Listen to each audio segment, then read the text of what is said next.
سوال ہے، ایک صحیح حدیث میں آیا ہے کہ دجال مکے اور مدینے میں داخل نہیں ہو سکے گا، جبکہ دوسری حدیث صحیح حدیث میں آیا ہے کہ نبی صلی اللہ علیہ وسلم نے قرب قیامت میں دجال کو کعبے کا طواف کرتے ہوئے دیکھا تھا۔ ان دونوں احادیث میں تطبیق کیسے ممکن ہوگی؟ تطبیق اس میں تطبیق کہتے ہیں آپٹیمل سولوشن، یعنی دو چیزیں جو بظاہر ٹکرا رہی ہوں تو اس میں ایسا سولوشن بتایا جائے کہ دونوں چیزیں بیک وقت سیٹسفائی ہو جائیں، اس کو کہتے ہیں تطبیق۔ یہ پیورلی ایک ریلیجس ٹرم ہے جو یوز ہوتی ہے اس طرح کے معاملات کے اندر، کہ بظاہر اب ایک طرف یہ ٹھیک ہے، صحیح بخاری اور مسلم دونوں میں حدیث موجود ہے کہ نبی علیہ السلام نے فرمایا کہ جب دجال مدینہ شریف کی طرف آئے گا تو اس وقت مدینہ کے 7 دروازے ہوں گے، ہر دروازے کے اوپر 2 فرشتے مقرر ہوں گے جو حفاظت کریں گے، اسے مدینے میں داخل نہیں ہونے دیں گے حتیٰ کہ وہ احد پہاڑ کے پیچھے جا کے اپنا قیام کرے گا، اور پھر فرشتے اسے شام کی طرف ہانک دیں گے۔ اور صحیح مسلم میں حدیث ہے کہ مکے اور مدینے کے سوا ہر جگہ وہ داخل ہوگا، مکے اور مدینہ اس کے لیے حرام ہوگا۔ تو واقعی اب یہ تو احادیث موجود ہیں، بالکل یہ ہمارا عقیدہ ہے کہ مکہ اور مدینے کی حفاظت ہوگی۔ تو یہ واضح احادیث ہیں کہ دجال مکے مدینے میں داخل نہیں ہوگا، بخاری مسلم کی ہیں۔ اب یہ جو حدیث ہے نا، یہ بڑے لوگوں کو پریشان کرتی ہے کہ جی دوسری طرف بخاری مسلم میں ہے کہ نبی علیہ السلام فرماتے ہیں کہ میں نے ایک خواب دیکھا جس میں مجھے ایک بڑا خوبصورت شخص دکھایا گیا جس کے لمبے بال تھے، یعنی زلفیں تھیں، اور اس سے پانی کے قطرے ٹپک رہے تھے، اور وہ 2 شخص کے سہارے ان کے کندھے پہ ہاتھ رکھا ہوا طواف کعبہ کر رہا تھا۔ تو مجھے پوچھنے پہ فرشتوں نے بتایا کہ یہ مسیح ہیں، عیسیٰ ابن مریم، اور یہ حضور کو خواب دکھایا جا رہا تھا۔ تو ظاہر ہے کہ خواب تو وحی الہی ہے۔ سورہ صافات میں حضرت ابراہیم علیہ السلام کو جو اللہ نے خواب دکھایا تھا وہ وحی الہی تھا، اس لیے تو انہوں نے اتنی بڑی ایکٹیویٹی پرفارم کرنے کے لیے تیار ہو گئے، بیٹے کو ذبح کرنے کے لیے۔ اور بخاری مسلم دونوں میں حدیث ہے کہ خواب نبوت کا 46واں حصہ ہے، یعنی نبیوں کی وحی کا ذریعہ جو ہے، نبیوں کے خواب تو سچے ہوتے ہیں۔ اور پھر نبی صلی اللہ علیہ وآلہ وسلم فرماتے ہیں تھوڑی دیر بعد میں نے دیکھا کہ ایک شخص طواف کعبہ کر رہا ہے جس کی دائیں آنکھ ختم ہے، اور اس کی جو بائیں یعنی وہ کان ہے اور بائیں آنکھ جو ہے انگور کے یعنی دانے کی طرح ابری ہوئی ہے، اور بڑا بد شکل گنگریالے بالوں والا، وہ بھی 2 افراد کے اوپر یوں ٹیک لگا کے نا اسی سٹائل میں وہ بھی طواف کعبہ کر رہا ہے۔ تو میں نے پوچھا یہ کون ہے؟ تو مجھے بتایا گیا یہ مسیح دجال ہے، وہ اوریجنل مسیح یعنی کرائسٹ، اور یہ ہے اینٹی کرائسٹ۔ وہ اکثر لوگ کہتے ہیں دجال کو مسیح کیوں کہا جاتا ہے؟ مسیح تو حضرت عیسیٰ ہے، اور سر ان کو جھوٹا مسیح کہا جاتا ہے، دجال کو، اس کو مسیح نہیں کہا جاتا، مسیح الدجال، جعلی مسیح، اور یہ ہے عیسیٰ ابن مریم مسیح، اصلی مسیح۔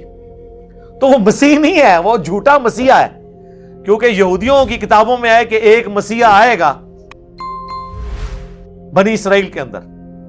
وہ مسیحا آیا، ان کو سمجھاتا رہا، انہوں نے اس مسیحا کے قتل کے فتوے جاری کیے، اس کو اللہ نے اوپر اٹھا لیا۔ کون؟ عیسیٰ ابن مریم۔ لیکن ان کو پتہ ہی نہیں چلا۔ اب جب وہ دجال آئے گا نا، وہ کہیں گے اچھا یہ ہے ہمارا مسیحا، تو وہ دھوکہ کھا کے اس دجال کو عیسیٰ ابن مریم کی جگہ مسیح مان لیں گے اپنا۔ یہ نہیں ہے کہ وہ کوئی یہودی اللہ کے ماننے والے نہیں ہیں، ایسا نہیں ہوگا، وہ دھوکہ کھا جائیں گے، اور اللہ کا ان پہ یہ عذاب ہے کہ انہوں نے پیغمبروں کے ساتھ جو ہے وہ غداری کی ہے، تو اس کی سزا وہ بھگتیں گے۔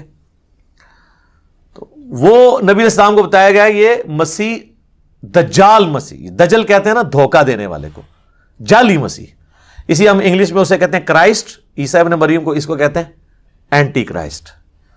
لیکن یہ واقعہ خواب کا ہے، خواب کا واقعہ تشبیہ کے طور پہ ہوتا ہے، ایکچول نہیں ہوتا۔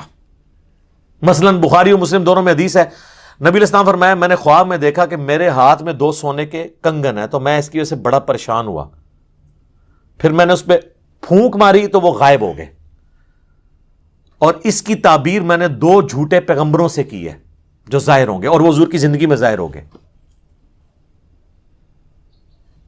وہ مسلمہ کذاب تھا، تو دوسرا اسود، یہ 2 حضور کی زندگی میں ظاہر ہو گئے۔ اب حضور نے کبھی سونے کے کنگن پہنے ہیں زندگی میں، یا اس خواب کے بعد کبھی پہنے؟ لیکن خواب میں ایسی چیز دکھائی گئی جو تشبیہ کے طور پہ تھی۔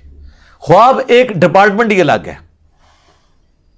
صحیح بخاری میں نبی علیہ السلام نے غزوہ احد سے پہلے خواب دیکھا کہ آپ کے سامنے ایک گائے ذبح ہو رہی ہے اور اتنا خون نکل رہا ہے اس کا.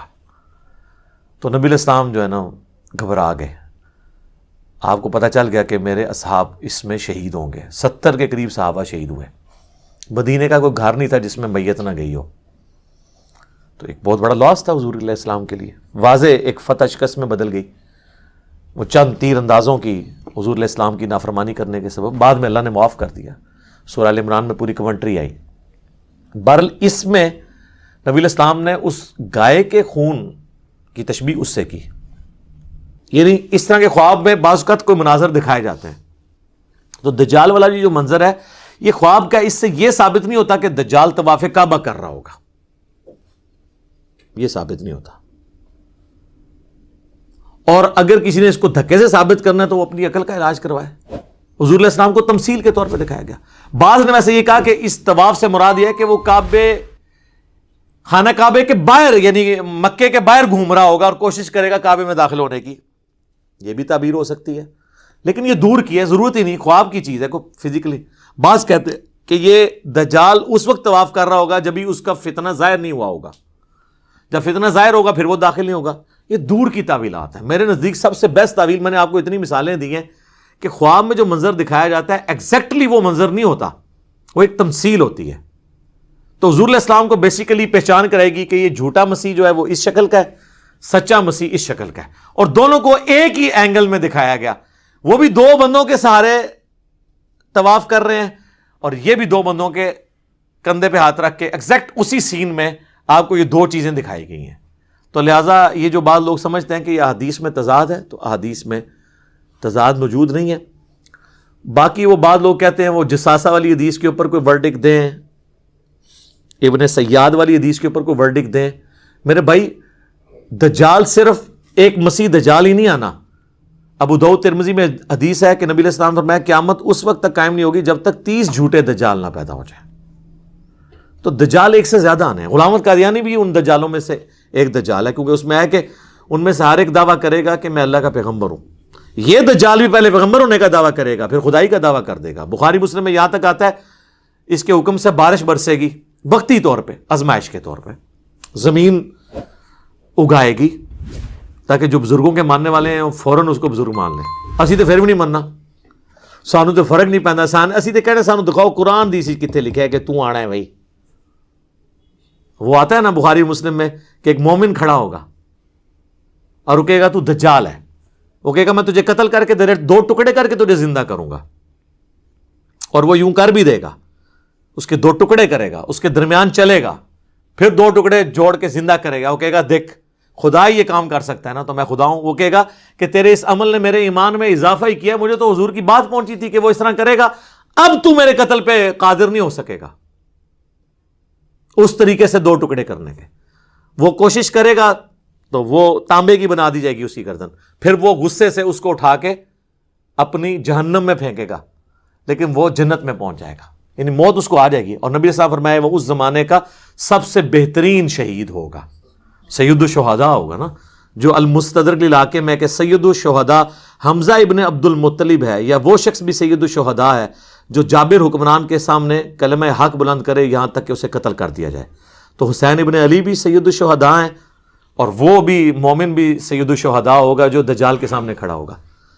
حتیٰ کہ بخاری مسلم میں آتا ہے کہ دجال کے ماتھے پہ کافر لکھا ہوگا, لیکن ایبریویشن میں کافارا. مومن پہچان لیں گے. اور جو بابوں کے ماننے والے ہیں, کسے کہانیوں کے ماننے والے ہیں, وہ تو وہ کہیں گے کافر نہیں لکھا, تو انہوں سمجھ نہیں آئی ہے, یہ نہیں لکھا. جس نے کہتے نا کوڑا نے دھما لی تیسرا ہدایت تے لا رہے ہوندے نا دھکے نال, یہ بھی وہی کریں گے. کاف سے کش پڑھ لیں, ہو سکتا ہے فا سے فیض پڑھ لیں, اور را سے روحانیت پڑھ لیں, یا روحانیت روحانیت کی بجائے. بخاری اور مسلم دونوں میں حدیث ہے, نبی علیہ السلام نے فرمایا کہ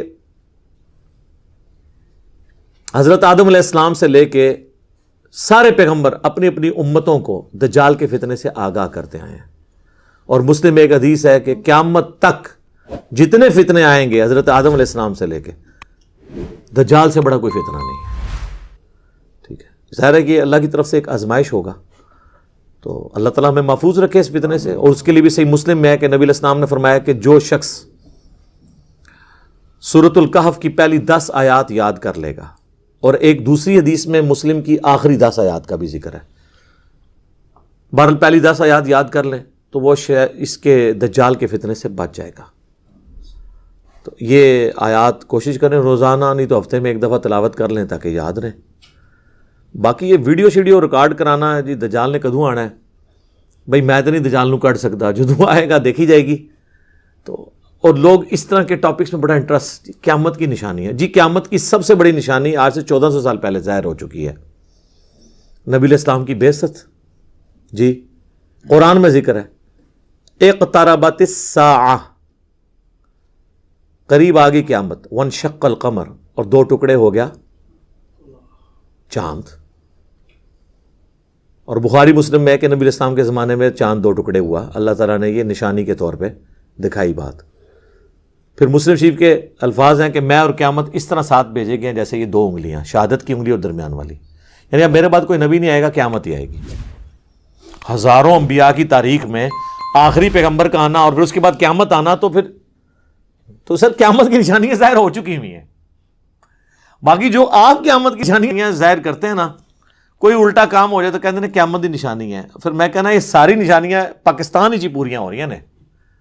باہر دے ملک تے لوگ سکون کی زندگی گزار رہے ہیں, مہنگائی ہو جائے کہتے ہیں قیامت کی نشانی, بیسک نیڈز پوری نہ ہو قیامت کی نشانی,